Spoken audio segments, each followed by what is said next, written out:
Hello everyone, welcome to my channel education with SS.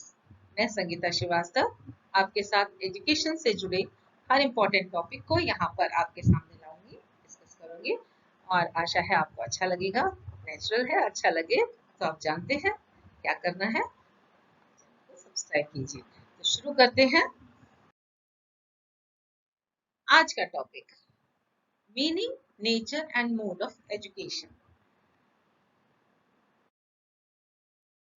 ये topic basically दो parts में पढ़ा जाता है और बहुत इंपॉर्टेंट टॉपिक है क्योंकि स्टार्टिंग ही बीएड की, एमएड की, BA education, MA education, NET SLET के एग्जाम्स होते हैं, कॉम्पिटिटिव एग्जाम्स, रिसर्च एप्टीट्यूड का एग्जाम होता है, एंट्रेंस टेस्ट, तो सब में ही ये बहुत इंपॉर्टेंट टॉपिक रहते हैं। इसमें छोटे छोटे क्वेश्चंस पूछ के और ऑब्जेक्टिव क्वेश्चन जो है इसमें पजल में ला देते हैं लोगों को। तो सबसे पहले मैंने शुरू किया है एजुकेशन, जिसका फर्स्ट पार्ट है meaning, nature and mode of education. तो पहले हम फर्स्ट पार्ट को समझेंगे। इस पार्ट में हम जानेंगे education, what is the meaning of education, nature of education, and then we'll describe about meaning of education as visualized by various philosophers, and then mode of education, importance of education in life. दोस्तों, अब हम देखते हैं कि शिक्षा का शाब्दिक अर्थ क्या है, इटैमोलॉजिकल मीनिंग ऑफ एजुकेशन। जब भी हमें किसी प्रत्यय के बारे में उसके अर्थ के जानना पड़ता है तो हमें उसके इटैमोलॉजिकल मीनिंग को समझना जरूरी होता है। बेसिकली एजुकेशन के जो वर्ड्स हैं वो लैटिन भाषा से लिए गए हैं और लैटिन लैंग्वेज से जो तीन वर्ड हैं वो इससे ज्यादा रिलेट होते हुए दिखाई देते हैं। इसमें पहला है एडुसियर, जिसका मतलब है to lead out, to draw out, mean something is hidden, we have to draw out, बाहर निकालना है, बाहर प्रकट करना है। एडुकेयर का यहाँ पर मतलब टू नॉरिश है, टू ब्रिंग अप है, और एजुकेटम है जो ट्रेन करता है, टीचिंग से डायरेक्टली रिलेटेड ये टर्म है। इसमें भी दो शब्द ई प्लस ड्यूको, e is from within and ड्यूको मीन्स जो छिपा हुआ है उसे लीड आउट करना, बाहर निकालना। तो एजुकेशन क्या है? छिपी हुई शक्तियों को बाहर प्रकट करना, दैट इज एजुकेशन। और हिंदी में हम इसका शब्द का जो प्रयोग करते हैं वो है शिक्षा।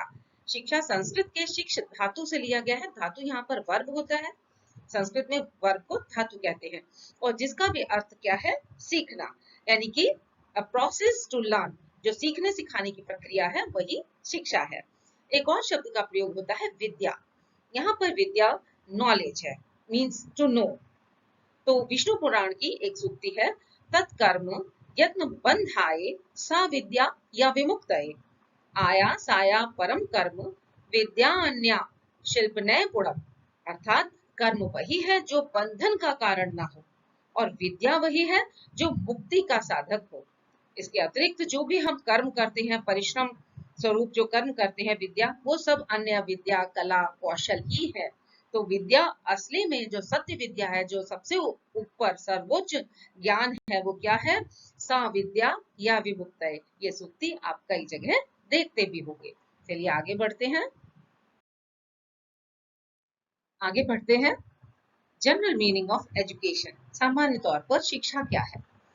तो दोस्तों, ह्यूमन तो एक सोशल बीइंग है, सामाजिक प्राणी है, समाज में ही रह सकता है। जैसे कि आप ये देख रहे हैं कि एक समाज का हिस्सा होता है, एक अंग होता है, एक सिस्टम का एक अंग होता है मनुष्य, ह्यूमन। और बेसिकली इसके जो डेवलपमेंट है उसके दो एस्पेक्ट्स होते हैं, एक तो बायोलॉजिकल एस्पेक्ट है और दूसरा सोशल एस्पेक्ट है।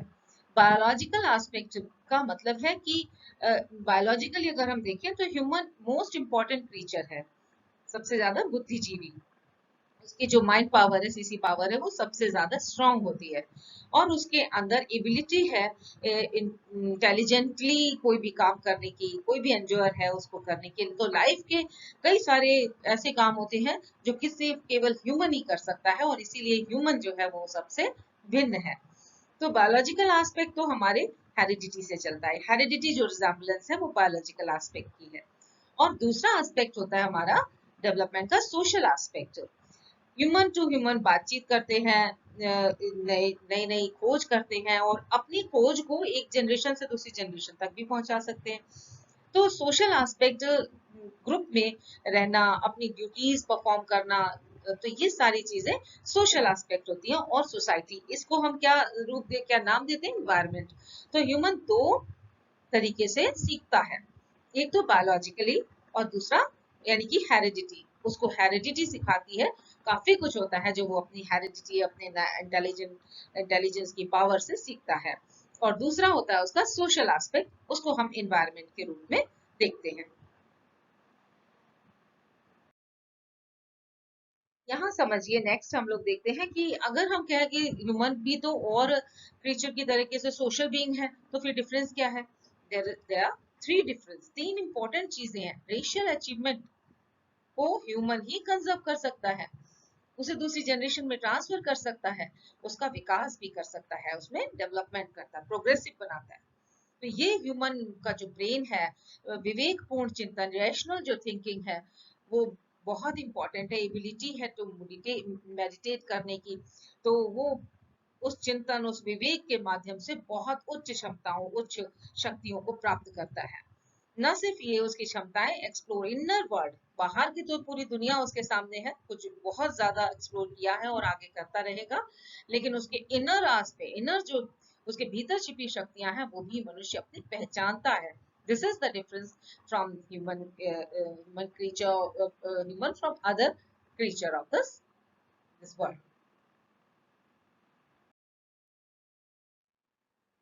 देखिए, जॉन लॉक ने और जॉन डीवी ने बहुत अच्छी बात कही यहाँ पे कि plants are developed by cultivation and man by education. तो क्या यहाँ रिजेम्बलेंस देखिए कि प्लांट्स को आप कल्टीवेशन करते हैं, उनको उगाते हैं, उनको कृषि द्वारा विकसित करते हैं, तो वहां पर कुछ खाद पानी का प्रयोग किया जाता है। उसी प्रकार मनुष्य के विकास के लिए भी खाद पानी का रूप में जो कार्य करती है वो शिक्षा है। दूसरा स्टेटमेंट जॉन डीवी का देखिए बहुत अच्छा है, what food is for physical development, education is for social growth. यहाँ पर सामाजिक विकास के लिए उन्होंने शिक्षा को इम्पोर्टेंट बताया, जिस तरीके से खाना पीना हमारे शारीरिक विकास के लिए जरूरी है।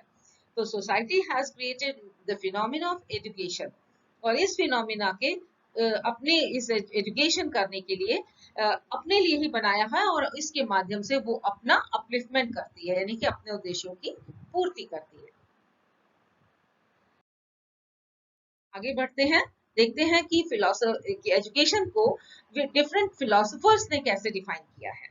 तो हम इनको बाइफरकेट कर सकते हैं। सबसे पुराना जो हमारा दर्शन आता है, जो आइडियोलॉजी आती है, वो आइडियलिस्टिक है। वेस्टर्न वर्ल्ड की बात करें तो विचारवादी विचारधारा, जिसमें प्रमुख रूप से जो दार्शनिक हैं वो प्लेटो, अरस्तु, सुकरात, प्लेटो, अरस्तु, जो कि एंशियंट विचारवाद के प्रमुख तीन पिलर्स हैं, एक तरीके से कह सकते हैं।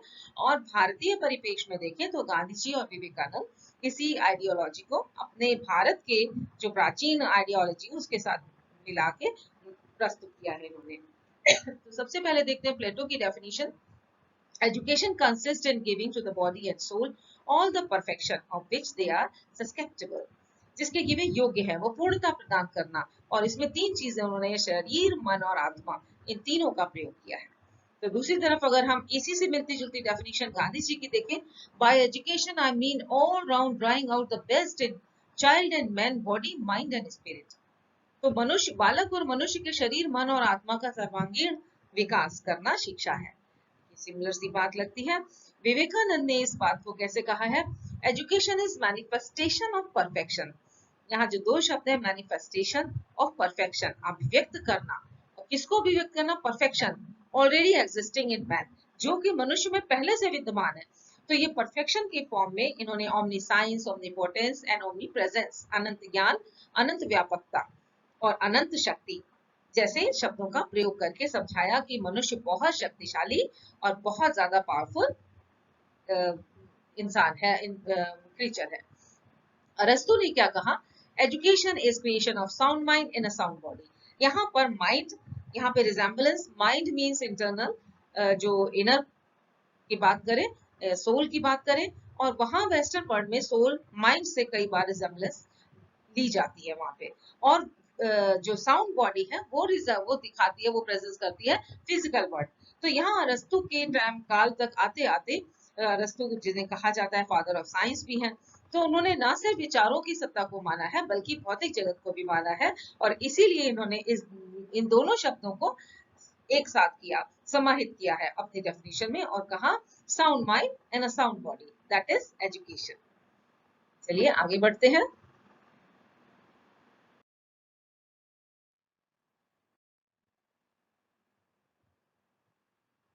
तो यहाँ हम समझते हैं कि नेचुरलिस्टिक जो फिलोसफीज है, फिलोसफर्स हैं, उन्होंने डेफिनेशन एजुकेशन की किस प्रकार से दी है। इसमें सबसे इंपॉर्टेंट, सबसे ऊपर तो रूसो है, प्रॉबल है, पेस्टोलॉजी और हार्वर्ड स्पेंसर। तो रूसो की बात हम लोग सबसे पहले समझते हैं यहाँ पर। इन्होंने कहा education is development from with in, not an accretion from without. Accretion यानी एक साथ बाहर से होने वाली वृद्धि जो होती है वो नहीं है। It comes through the working of natural instincts and not through the responses of external forces. अब यहाँ पर रूसो प्रकृति को मानते हैं, मनुष्य की प्रकृति में वो इंस्टिंक्ट्स को, बेसिक इंस्टिंक्ट्स को महत्व देते हैं, मूल प्रवृत्ति। इसीलिए ये कहते हैं कि शिक्षा अंदर से होने वाला विकास है, बाहर से एक साथ कोई थोपी जाने वाली या होने वाली कोई वृद्धि नहीं है। मूल प्रवृत्तियों के क्रियाशील होने से विकसित होती है, बाह्य शक्तियों की प्रतिक्रिया से नहीं होती है। प्रॉबल ने इस बात को कहा कि education is the process by which child makes it's internal external, आंतरिक शक्तियों को बाहर प्रकट करता है। और पेस्टोलॉजी ने इन तीन शब्दों का प्रयोग किया है। देखिए, education is natural, harmonious and progressive development of man's innate power. यहाँ फिर इन्होंने इननेट पावर, देखिए प्रकृतिवादी सभी जो है वो इननेट पावर्स की बात करते हैं, जबकि जो विचारवादी है वो आत्मिक शक्तियों की बात करते हैं। तो इननेट पावर को इन्होंने कहा कि उसका नेचुरल विकास हो, हार्मोनियस हो यानी कि सारी शक्तियों का एक साथ समरस विकास हो, और प्रगतिशील हो, प्रोग्रेसिव हो, तब वो प्रक्रिया शिक्षा कहलाती है। हर्बर्ट स्पेंसर इसे कहते हैं education means establishment of coordination between inherent power and outer life. जो हमारी इनहेरिएंट, या फिर इन्होंने इनहेरिएंट बात कही, तो ये बात क्लियर हो गई होगी। चलिए आगे बढ़ते हैं।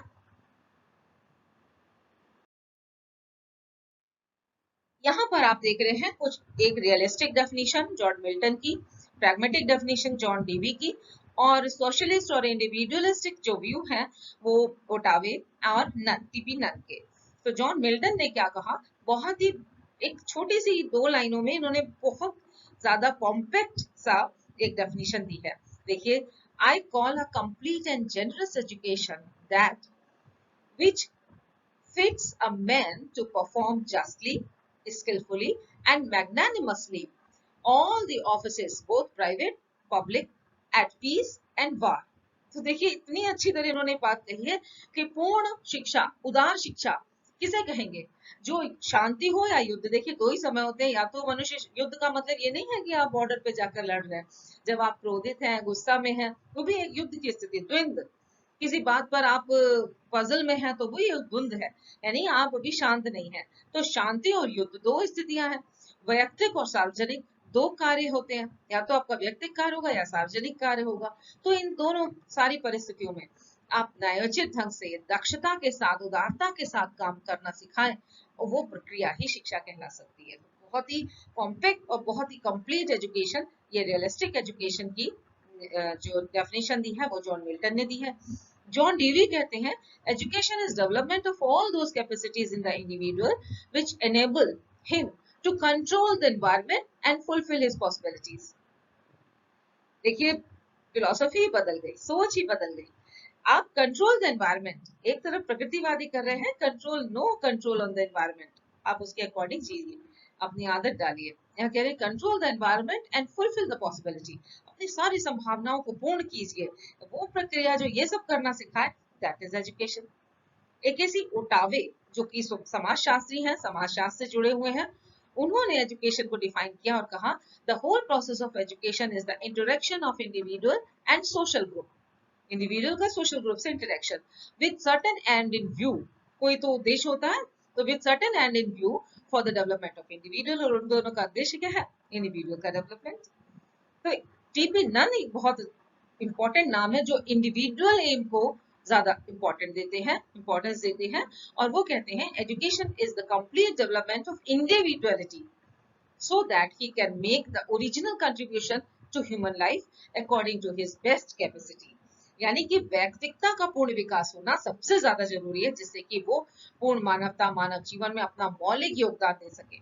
अगर हम किसी के अकॉर्डिंग जैसा दूसरा है वैसा बन जाए, समाज को इन्होंने समाज और व्यक्तित्व को ऊपर रखा, समाज को नीचे, कि समाज को सब कुछ अगर अच्छा देना है तो पहले व्यक्तित्व को पूरा विकसित होने देना चाहिए। चलिए आगे बढ़ते हैं। अब हम समझेंगे एजुकेशन वाइडर मीनिंग में क्या है और नैरो मीनिंग में क्या है। बेसिकली एजुकेशन एक प्रोसेस है, और वाइडर मीनिंग डम्बल ने जैसा कहा, education in its wider sense includes all the influences which act upon an individual during his passage from cradle to grave, यानी जन्म से मृत्यु पर्यंत चलने वाली प्रक्रिया, वो शिक्षा है। सभी अनुभव जन्म से लेकर मृत्यु तक जो भी अनुभव है वो हमको कुछ ना कुछ सिखाते हैं, तो ये सब शिक्षा है, इनफॉर्मल एजुकेशन है। सही बात है। और वाइडर मीनिंग है तो जे एच थॉमसन ने एक नैरो मीनिंग भी दिया है, education is the influence of environment on individual with a view, के व्यू होना जरूरी है, with a view producing a permanent change in his habits, behavior and attitude। जब हम स्पेशली उसके हैबिट्स, बिहेवियर, उसके एटीट्यूड, इन सब में परिवर्तन करने के लिए कुछ प्रक्रिया चलाते हैं तो वो शिक्षा कहलाती है। ये नैरो सेंस में शिक्षा है और इसी को हम स्कूली शिक्षा भी कहते हैं। नेक्स्ट देखते हैं नेचर ऑफ एजुकेशन। इसमें आप देख सकते हैं प्रोसेस है, it is a life long process है जो कि बाइपोलर भी होता है, ट्राइपोलर भी होता है। साइंस है, आर्ट्स है, एजुकेशन लाइफ है पूरी। तो ये किस तरीके से है इसको डिफाइन करते हैं। देखिए, एजुकेशन एक प्रोसेस है जिसमें हम कह सकते हैं कि एक सोशल प्रोसेस है, प्रोग्रेसिव है, डायनेमिक है, एमफुल है। तो इस प्रक्रिया में ये सारी चीजें समाहित रहती हैं। It is a life in itself, शिक्षा ही जीवन है। जीवन शिक्षा है या शिक्षा जीवन है, दोनों चीजें एक ही सिक्के के दो पहलू हैं। तो हम कह सकते हैं कि बिना सीखे आपका जीवन ही नहीं हो सकता, और जीवन जो है वो सीखना सिखाना ही है। So process, it's a life, unlimited subject matter है, हम सब सीखते सिखाते रहते हैं। नेक्स्ट है एजुकेशन आर्ट है। अब देखिए आर्ट क्या, किनको हम आर्ट कहते हैं, जो आनंद लाते हैं, जो प्लेजर फील कराते हैं, जिसमें इमोशनल एस्पेक्ट ज्यादा होते हैं। तो एजुकेशन इमोशनल एस्पेक्ट है। जैसे ही कोई व्यक्ति कुछ सीखता है, एक छोटा सा बच्चा भी अगर चम्मच से खाना खाना सीखता है उस दिन वो सबसे ज्यादा खुश होता है। तो लर्निंग, जब भी हम एक छोटी सी लर्निंग भी करते हैं उस दिन हमें बहुत खुशी मिलती है। तो देखिए ये इतना अच्छी लर्निंग का एक प्लेटफॉर्म कि हम ऑनलाइन भी कहीं से भी किसी से भी सीख सकते हैं। आप जब सीख लेते हैं तो आपको खुशी मिलती है कि आज कुछ नया कुछ अच्छा सा सीखा। तो ये कला है, बट बियॉन्ड दैट ये सब्जेक्टिव है। सभी अलग अलग तरीके से इसे डिफाइन भी करते हैं, तो कला है, पर इसमें कॉग्निटिव और साइकोमोटर एस्पेक्ट दोनों होते हैं, प्रक्रिया है इस कारण। तो ये बियॉन्ड आर्ट है, आर्ट तो ही है। दूसरी तरीके से आप देखिए साइंस है, क्योंकि इसके प्रिंसिपल्स हैं, इसका पूरा फैक्ट पर आधारित है, सिद्धांतों पर चलती है। मैथोलॉजी है, डेफिनेट मैथोलॉजी है, तो थोड़ी ऑब्जेक्टिविटी भी आती है, लेकिन फिर भी ये साइंस से भी आगे की चीज है, क्योंकि ये बियॉन्ड साइंस, बियॉन्ड दैट केवल कॉग्निटिव एस्पेक्ट नहीं होता, इसमें थोड़ा अफेक्टिव भी शामिल हो जाता है, तो ये साइंस से भी आगे की चीज है। नेक्स्ट आगे बढ़ते, देखिए एजुकेशन को अभी हमने बताया इट इज अ प्रोसेस। तो एडम्स ने कहा कि it is a two polar bipolar process, जिसके दो पोल होते हैं। वन मोर मैच्योर पर्सनालिटी और लेस मैच्योर पर्सनालिटी को अफेक्ट करती है। तो ये मोर मैच्योर की इसलिए बात कर रहे हैं क्योंकि कोई भी व्यक्ति टीचर हो सकता है, चाहे वो छोटा सा बच्चा हो। हम किसी बच्चे से भी सीख लेते हैं, कई बार यूट्यूब पे कोई बच्चा सिखा रहा है और हमें वो चीज नहीं आती है, हम उसे देखते हैं और तुरंत सीख जाते हैं।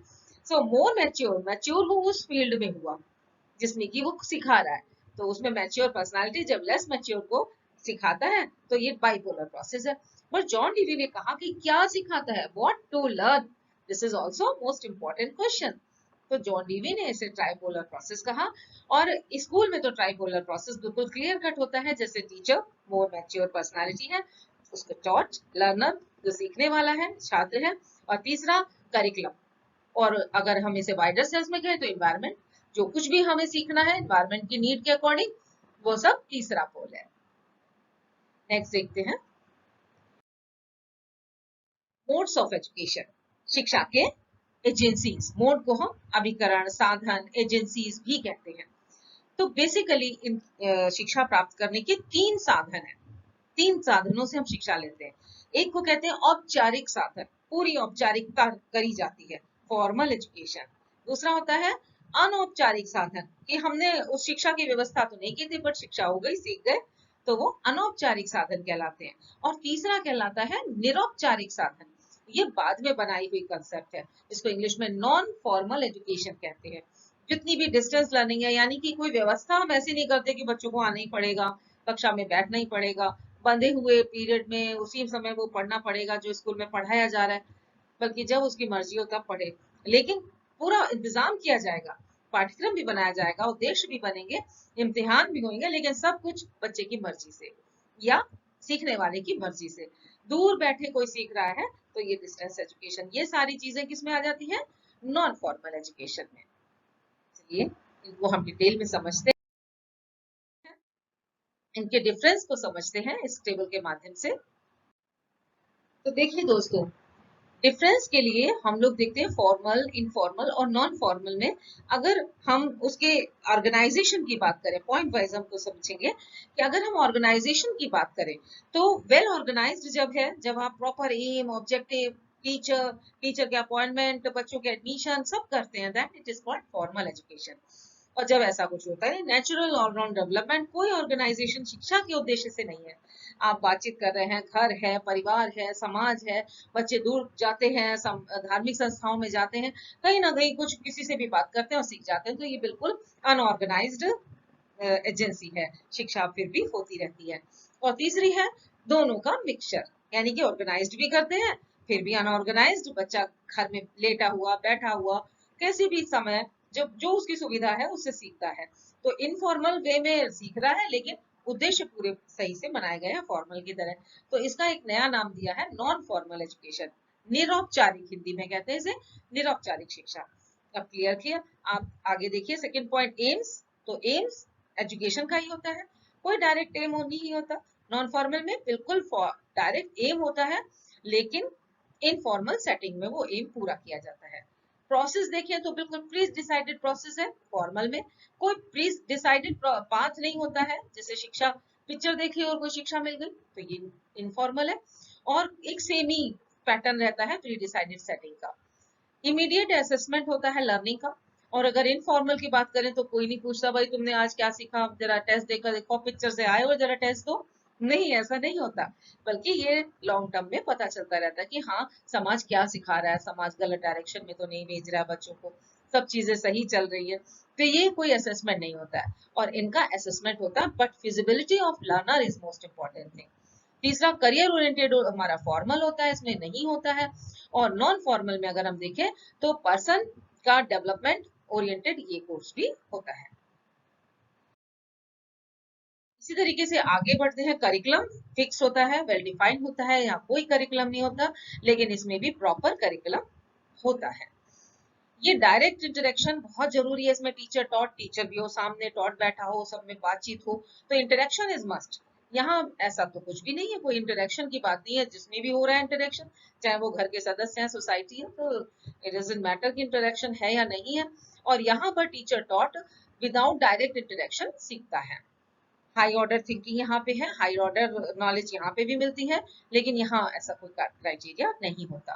फॉर्मल सेटिंग में टाइम टेबल, पीरियड, स्कूल, ये सब सेटिंग फिक्स होती है, यहाँ इसकी रिक्वायरमेंट ही नहीं है। और यहाँ पर भी time table, period, fix activities, इनकी रिक्वायरमेंट नहीं है। एग्जाम्पल आप देख ही रहे हैं, आगे हम एग्जाम्पल को और डिटेल में समझते हैं। देखिए फॉर्मल एजेंसी है स्कूल। किसी ओटावे ने कहा the school may be regarded as social inventions, social inventions तो है ही, to serve society for the specialised teaching of young, छोटे बच्चों को सिखाने के लिए प्रॉपर वे, यानी कि स्कूल बिल्डिंग हो, बच्चों का एडमिशन किया जाए, टीचर हो, ब्लैक बोर्ड हो, सब अरेंजमेंट किया जाए, then those agencies are called formal agency, जिनका उद्देश्य ही शिक्षा देना था। A nation is PP Nand ने कैसे कहा है, a nation's schools are organ of its life whose special function is to consolidate its spiritual strength, to maintain its historic continuity and to secure its past achievements and to guarantee its future. तो ये बहुत important organs हैं समाज के।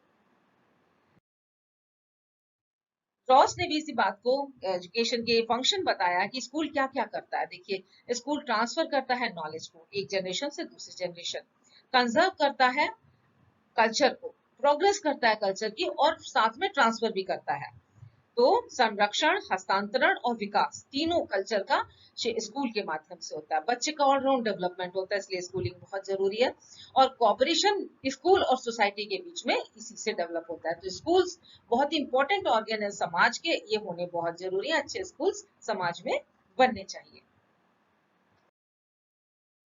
Informal agency में देखें तो एक एजेंसी बहुत इंपॉर्टेंट एजेंसी है रिलीजन। रिलीगर मीन्स टू बाइंड बैक, जोड़ना, जुड़ाव करना। रिलीजन कभी तोड़ता नहीं है। तो ये डबल बॉन्ड है। Religion establish a double bond between man and God and man to man. मनुष्य से मनुष्य को जोड़ना, और क्योंकि सभी मनुष्य ईश्वर की संतान है, उस नाते सब मनुष्यों को जोड़ना और ईश्वर से भी जोड़ना, दैट इज रिलीजन। तो ये बहुत कुछ सिखाता है, हमें ड्यूटीफुल बनाता है, हमें डिवाइन कमांड सीखते हैं, हम उनसे हम अपने जीवन को अच्छा करते हैं, मूल्यों से जुड़ा हुआ है। तो रिलीजन बहुत सारे, हम वैल्यूज यूं ही सिखा देते हैं अपने रिलीजन, हर रिलीजन जो है वो वैल्यूज सिखाता है। तो एक बड़ी ओरिजिनल सी डेवलपमेंट रिलीजन के माध्यम से भी होती है। तो बर्टन ने, ईडी बर्टन ने बहुत अच्छी बात कही कि धर्म और शिक्षा वास्तविक मित्र हैं, real friends. Religion and education are real friends. और तीसरी हम देखते हैं नॉन फॉर्मल एजेंसी।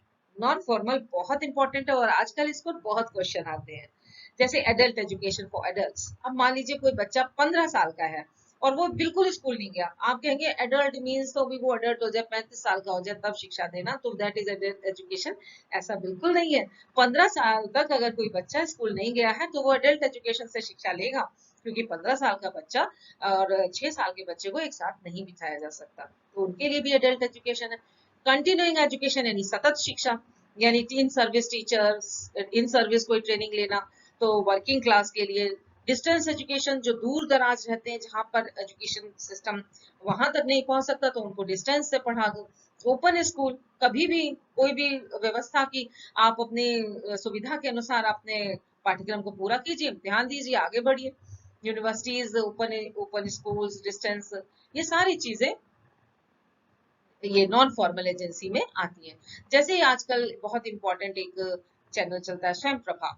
ये क्या है? Free DTH channel for education. तो स्वयं प्रभा, एनईपीटी, ईएल, ये national programme on technology enhancing enhanced learning, और कोर्सेरा, ये सारे कोर्सेज हैं जिनके माध्यम से डिस्टेंस लर्निंग आजकल बहुत ज्यादा बूम पर है, बहुत चल रही है। और कोरोना काल के बाद तो इसमें बहुत ज्यादा इजाफा हुआ है और लोग इस तरफ भी बढ़े हैं। कंप्यूटर बेस्ड जितने भी सेल्फ लर्निंग के प्रोग्राम है, प्रोग्राम्ड लर्निंग या प्रोग्राम्ड इंस्ट्रक्शन कहते हैं उन्हें। ओपन एजुकेशन देखिए, इंडिया में ओपन यूनिवर्सिटी हैदराबाद में फर्स्ट ऑफ ऑल आई 1982 में। फिर उसके बाद कोटा की ओपन यूनिवर्सिटी, देन नासिक और इग्नू 86, देन राष्ट्रीय टंडन ओपन यूनिवर्सिटी इन 1999 जो कि यूपी में खुली। इग्नू और राष्ट्रीय ओपन स्कूल, ये देखिए open school, NIOS, national institute of open school, ये नवंबर 89 में स्टैब्लिश किए गए न्यू एजुकेशन पॉलिसी के तहत। और इसमें गवर्नमेंट बोर्ड चलता है, इसका हेडक्वार्टर नोएडा में है। इस पर बहुत ज्यादा क्वेश्चन आ जाते हैं, शॉर्ट क्वेश्चन, और लोग अभी भी इसके बारे में नहीं जानते। अगर हाई स्कूल इंटर में कोई बच्चा लेफ्ट ओवर हो गया, लेफ्ट हो गया और करना चाहता है, छूट गया है, पीछे छूट गया, फिर भी वो जाना चाहता है, तो इसके इसका इतने अच्छे प्रोविजंस है कि किसी भी सेंट्रल स्कूल में आप जाइए, आपको सेंटर मिल जाएगा। आपको लग रहा है हिंदी तैयार हो गई तो आप हिंदी का एग्जाम दे आइए। यानी कि आप अपनी सुविधा से अपने एग्जाम्स जब कंप्लीट कर लेते हैं तभी आपको उस डिग्री को दे दिया जाता है। तो ये ओपन स्कूल सिस्टम से बहुत से छूटे हुए बच्चे अपनी एजुकेशन पूरी कर सकते हैं। तो इस तरीके से ये आज का ये टॉपिक कंप्लीट हुआ। लॉन्ग क्वेश्चंस इस पे बहुत अच्छे बनते हैं, जैसे what you mean by education, define meaning of education, modes of education, agencies of education. और इसी तरीके से जो शॉर्ट आंसर क्वेश्चंस हैं, ओबी नेचर, नॉन फॉर्मल पे शॉर्ट आंसर क्वेश्चन पूछ लिया, difference between formal and informal education. ऐसे ही जो बाइपोलर किसने कहा, एग्जाम्पल दीजिए नॉन फॉर्मल एजेंसी का, जॉन डीवी ने ट्राई पोल और चुका हाउस में तीसरा पोल क्या है, या एक फंक्शन बता दीजिए स्कूल का। तो इस तरीके के क्वेश्चंस बहुत सारे बन जाते हैं, जिन पर आप अगर ये पूरी वीडियो को देखते हैं, समझते हैं, तो उसे बहुत अच्छे से कर सकते हैं कुछ रेफरेंसेस के साथ में। Thank you for watching. अच्छा लगा तो आप इसे चैनल को जरूर सब्सक्राइब कीजिए, लाइक कीजिए और इससे जुड़े रहिए, जिससे कि नए से नए वीडियो बनाने के लिए मुझे प्रेरणा मिले। और आपसे फिर मिलेंगे। नमस्कार। Thank you.